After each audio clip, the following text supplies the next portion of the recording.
Во истата сала каде пред 4 години Катица Јанева даде свечена заклетва како шеф на СЈО, денеска трае седницата на Советот на обвинители, на која треба да се одлучи дали таа ќе биде разрешена поради инволвираност во случајот рекет. На седницата присуствуваше и шефот на обвинителството за гонење на организиран криминал, Вилма Русковска, која достави докази и документација собрани во досегашниот тек на истрагата. Па на сите прашања кои ги поставија, јас им дадов одговор.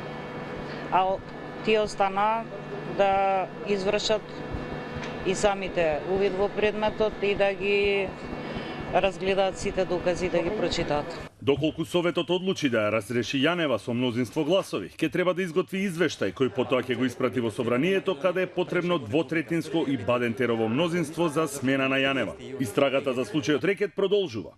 Вчера во обвинителството повторно на распит беше повикан Орце Камчев, кој пак во својот исказ не посочил инволвирани политичари во изнудата, освен премиерот Зоран Заев, за кого нагласил дека е лицето кај кого пријавил дека е жртва. Заев е спомнат само во делот каде што кажа Јордан Камчев дека пријавил кај него.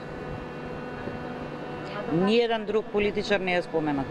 Денеска повтор пат во својство на сведок исказ даваше поранешниот директор на T-Mobile Жарко Луковски, осомничен во предмет на СЈО, кого притворениот Бојан Јовановски го споменува во една од снимките и уверува дека завршил работа.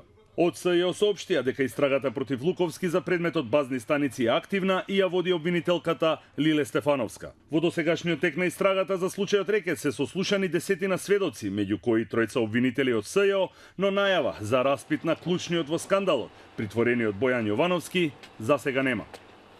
Од Скопје, за гласот на Америка на македонски, Огнен Чанчаревиќ.